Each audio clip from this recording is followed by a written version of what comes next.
Boa noite, Pai, seja convosco, amém? Graças a Deus, irmãos, que bom que nós estamos aqui.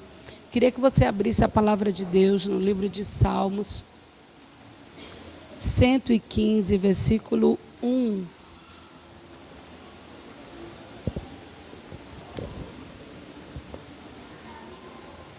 Salmo 115, versículo 1.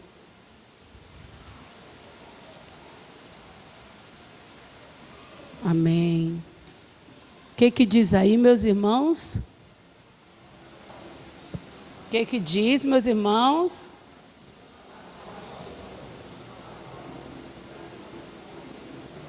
Ai, mas vocês estão tão assim, apagadinhos. Perguntar de novo. O que diz aí, meus irmãos?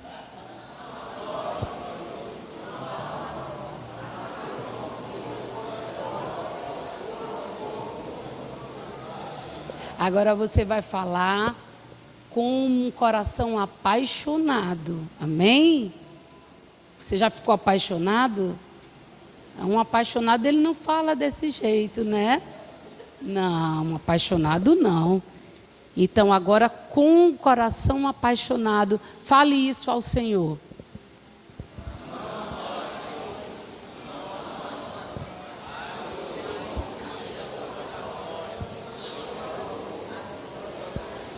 Aleluia, diga glória a Deus. Muito vivo, né?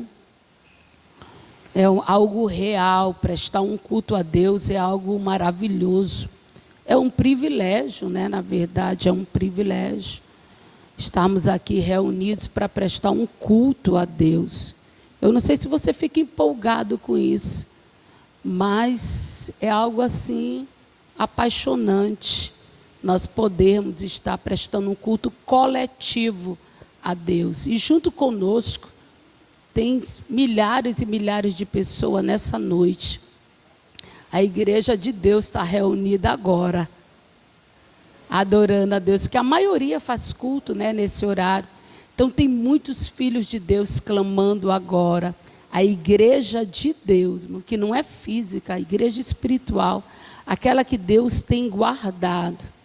Sabe, eu quero chamar a atenção para você de uma passagem bem conhecida, que é do profeta Elias, quando ele diz que ele está sozinho para Deus. Ele se esconde numa caverna depois de uma luta espiritual que ele tem muito grande. E quando Deus vai falar com ele, buscar ele nessa caverna, ele disse que ele estava sozinho. Senhor, eu estou só, né? E realmente é o estado mais deplorável que a gente pode ficar. É quando a gente se sente só, a gente fica muito enfraquecido. E ele estava muito enfraquecido. E Deus disse uma coisa para ele muito interessante. Deus disse, olha, junto contigo tem 7.000 joelhos que não se dobraram a Baal. Ou seja, Deus tinha conservado 7.000 pessoas que Elias não via, né? Não estava congregada com ele. Ele teve uma luta espiritual. Você que está nos visitando, eu estou falando de um texto onde um profeta desafia os profetas de outros deuses. E sobre o que nós lemos, que diz, não a nós, Senhor, não a nós, mas ao teu nome dai glória. É muito importante nós compreendermos que a guerra, tudo que nós vivemos, não é por causa de nós. É por causa dele. É ele.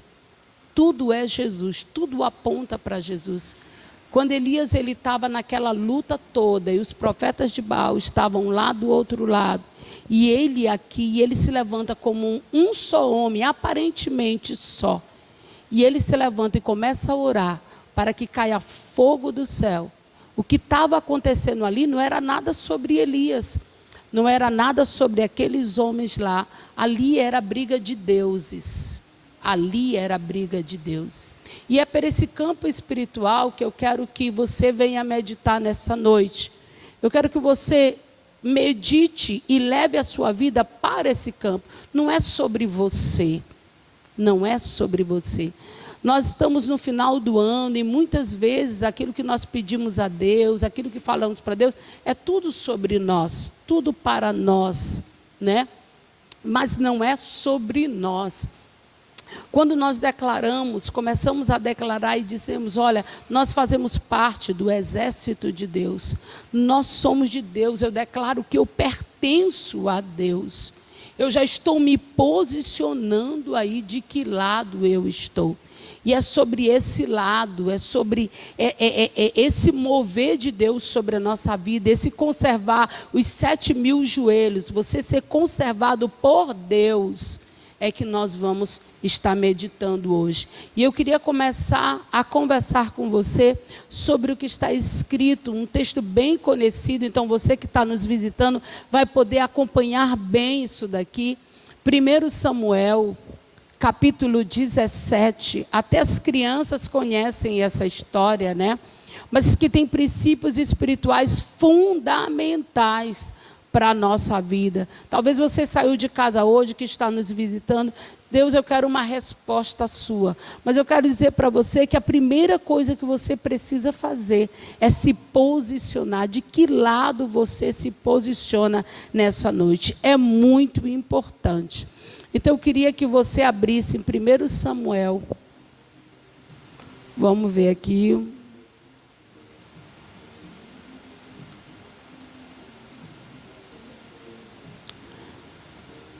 Versículo 38, 17, 38. Graças a Deus. Já? Alguém sabe do que fala esse capítulo? Hã? Já deu uma olhadinha aí? O que fala o capítulo? Só os homens. Hein? Só um homem aqui? Cadê o restante? De que fala o capítulo? Tem homem aqui no altar? De que fala o capítulo? Eles falaram, estou brincando, mas eles falaram aqui. Aqui o meio, cadê os homens? De que fala o capítulo? Pronto, graças a Deus. Então vamos lá, versículo 38 diz assim: Saul vestiu Davi com a sua própria armadura, pôs um capacete de bronze na cabeça dele e o vestiu com uma couraça. Davi cingiu a espada sobre a armadura e tentou andar, pois jamais havia usado. Então Davi disse a Saul: não posso andar com isso, porque nunca usei. Né? Olha que coisa maravilhosa. Essa semana eu estava meditando sobre isso. Deus vai te dar estratégias para a vitória, estratégias que você tem habilidade. Se você tiver a confiança em Deus o suficiente, Deus ele vai te dar a estratégia. Essa estratégia ela precisa vir depois da tua fé. Ela precisa vir depois do teu posicionamento. Às vezes nós estamos em uma situação onde nós precisamos nos posicionar. O texto nos mostra uma história de um homem chamado Golias, que durante 40 dias ele se colocava em uma posição alta, né? Havia um vale e ali ele começava a desafiar o povo de Deus. Até parece que aí é uma questão de exército, é uma questão de países, mas não. Ali era briga de deuses. O Deus que Golias enfrentava era um Deus diferente. E o povo de Deus, ele sempre será atacado. Nós vamos ver lá no livro de Esté um homem chamado Amã. Esse homem, ele criou uma ira tão grande sobre o povo de Deus e focou tanto em um homem chamado Mardoqueu, porque toda vez que Amã passava, Amã era um homem próximo do rei, era uma autoridade no reino. Então, quando ele passava, ele exigia que as pessoas se curvassem diante dele. Mas tinha um homem nesse reino que não se curvava, chamado Mardoqueu.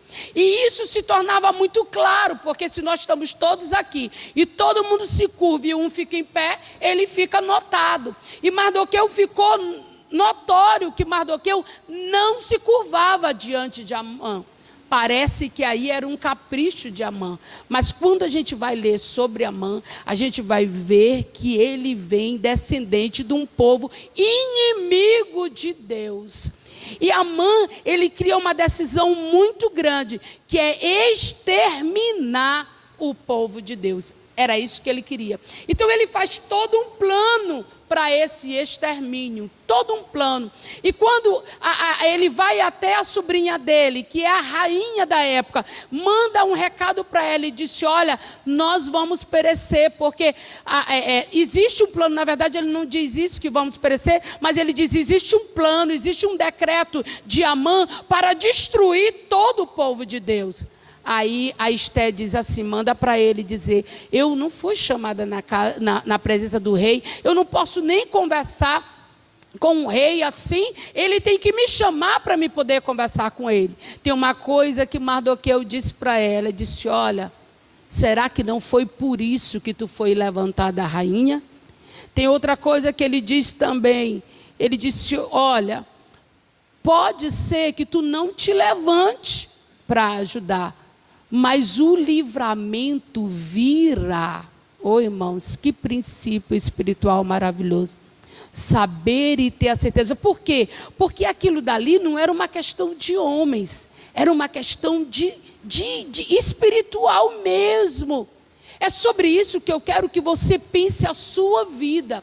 Quando Deus diz para você que você não deve amar o mundo, Ele não está sendo um Deus ciumento, chato.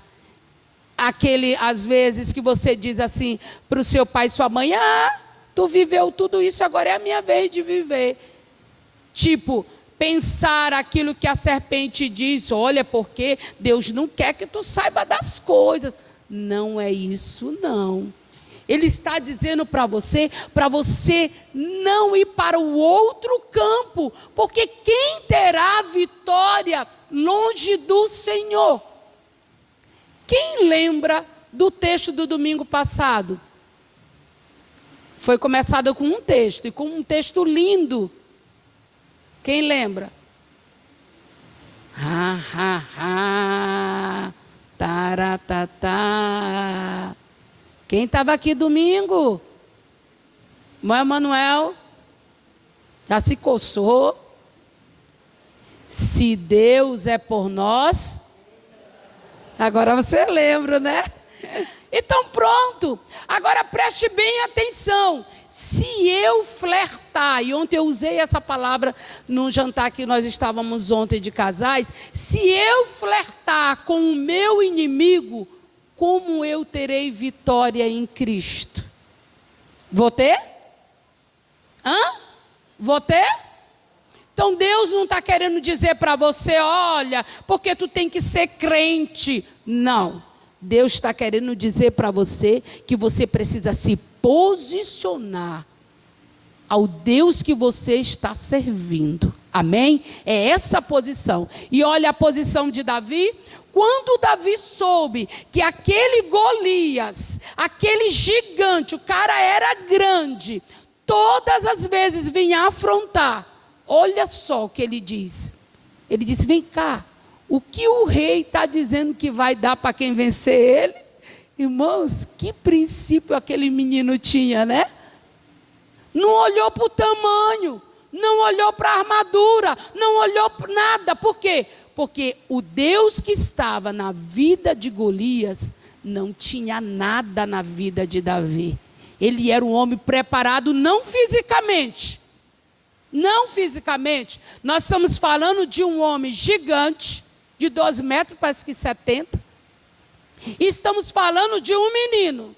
Então, fisicamente, Davi não tinha condições de vencer aquele gigante. Mas espiritualmente, ele era o homem mais capacitado que tinha em Israel. Vocês acreditam? Um homem mais capacitado. Então, quando ele disse para o rei: rei, eu vou lá e luto. O rei: pronto, vou te armar. Deu espada, deu couraça, deu capacete, e agora tu está pronto. E ele olha para tudo. E ele disse: não, mas eu não sei usar isso aqui não. Ele foi lá lutar com aquilo que ele sabia usar. Irmãos, que coisa maravilhosa. Deus adestra as nossas mãos para a batalha. Diga glória a Deus. E queridos, o que ele fez? Pegou seu cajado na mão, que era com o cajado que ele tinha pelejado com o leão e com o urso. Escolheu 5 pedras lisas do ribeiro e pôs no seu alforje de pastor, porque ele era pastor, que trazia consigo, e com a sua funda na mão, foi na direção do filisteus. Eu fico pensando, Deus era suficiente para Davi. Deus é suficiente para nós. Diga glória a Deus. Deus é suficiente. O filisteu também vinha caminhando, se aproximava de Davi, à frente dele o seu escudeiro. O filisteu ainda tinha um escudeiro, que ia na frente dele com o seu escudo. O filisteu olhou e vendo Davi, desprezou, porque era apenas um moço ruivo, de boa aparência. O filisteu disse a Davi: será que eu sou um cachorro, para que você venha contra mim com um pedaço de pau? Davi só estava com o seu cajado. E pelos seus deuses, olha, presta bem atenção. Aqui, a luta que você passa dentro da sua casa, a luta que você passa na sua área financeira, cada área da sua vida, preste bem atenção. Aonde tiver a luta, entenda que não é sobre você. Leve essa luta para o campo espiritual. Compreenda isso. Quando a palavra de Deus diz que não é contra a carne nem sangue, o Senhor está revelando um princípio que Davi já conhecia. Porque se fosse na carne e no sangue, ele não poderia lutar contra Golias. Mas ele entendia que aquilo era espiritual. Davi, porém, disse ao filisteu, ao que ele diz: você vem contra mim com espada, com lança e com escudo. Eu, porém, vou contra ti em nome de quem? Em nome de quem? Em nome do Senhor dos Exércitos. E você, esse nome, agora você tem ele muito mais pessoal, porque Jesus deixou um nome para você, que é autoridade na terra, embaixo da terra e em cima do céu.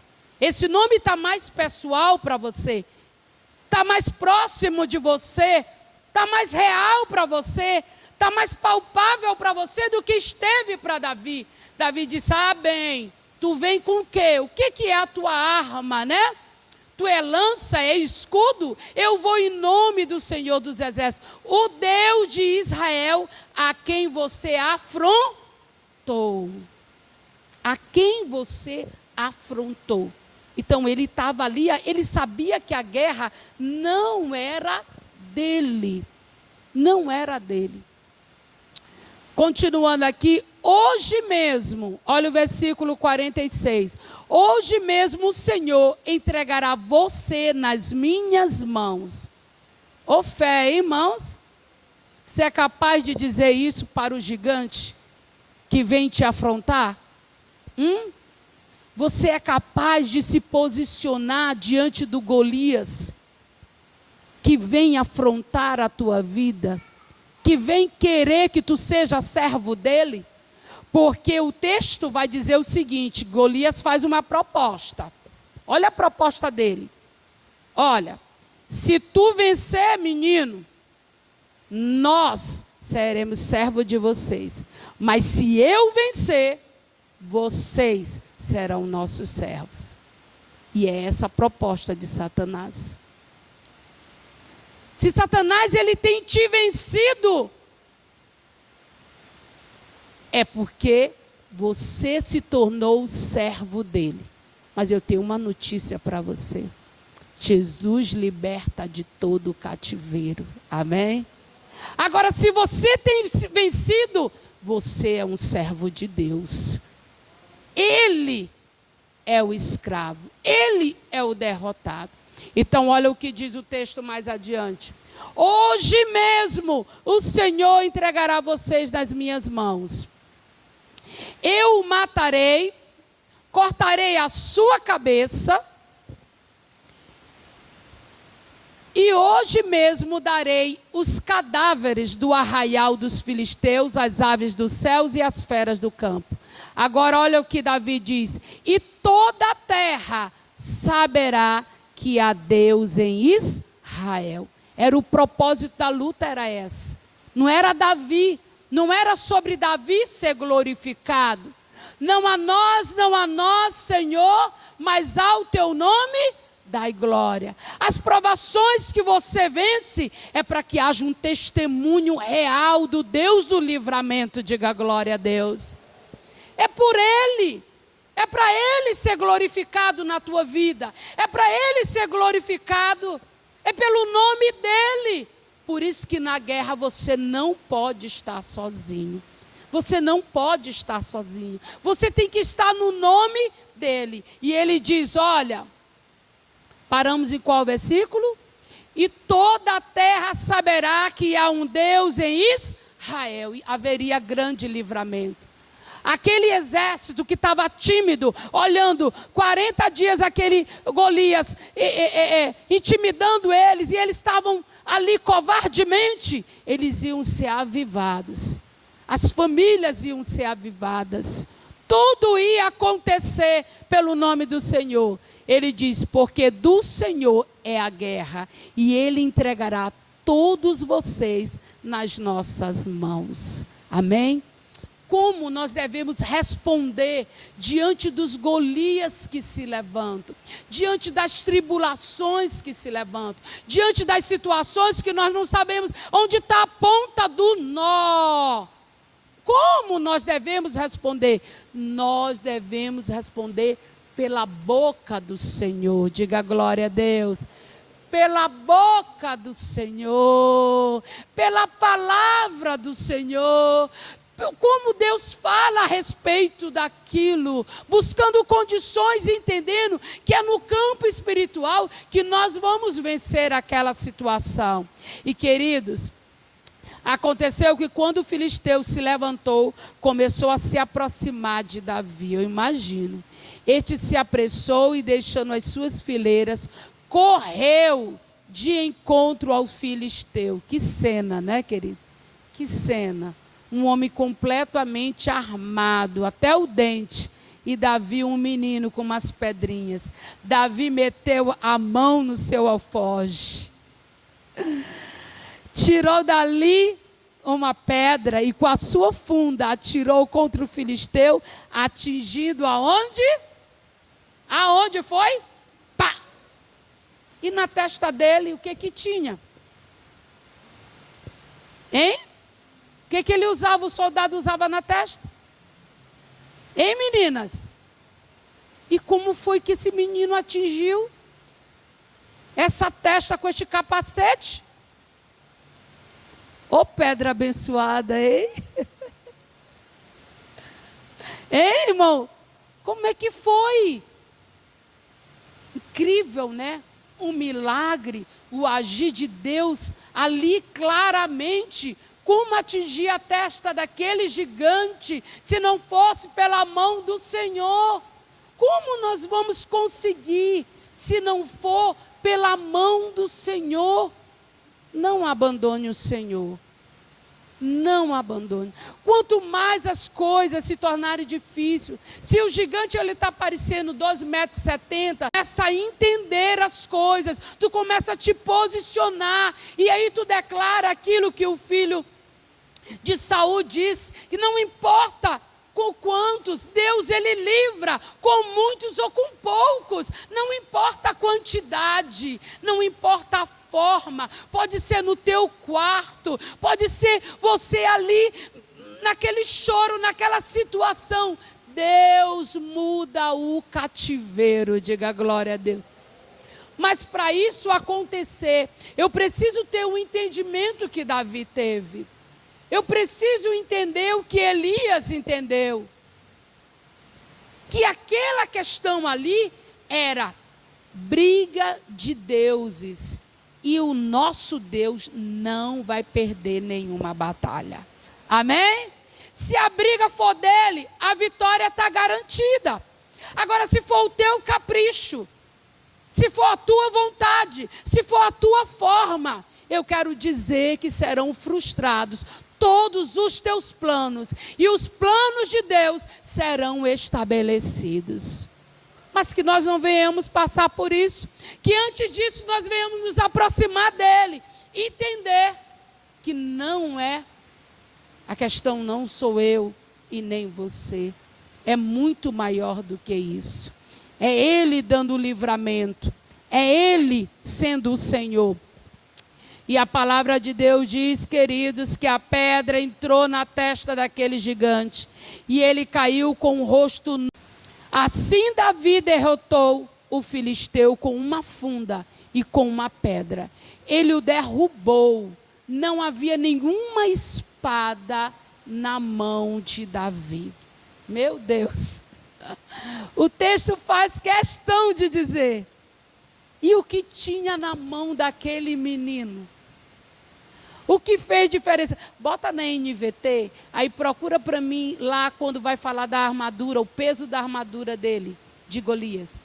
O texto diz, não havia nenhuma espada na mão de... E qual foi a espada que deu a vitória para ele, igreja? Hein? Ei, Hilda linda. Fala aí, paraense. Acabou pegando a espada de Golias, não foi? Na mão dele não havia uma espada durante a peleja.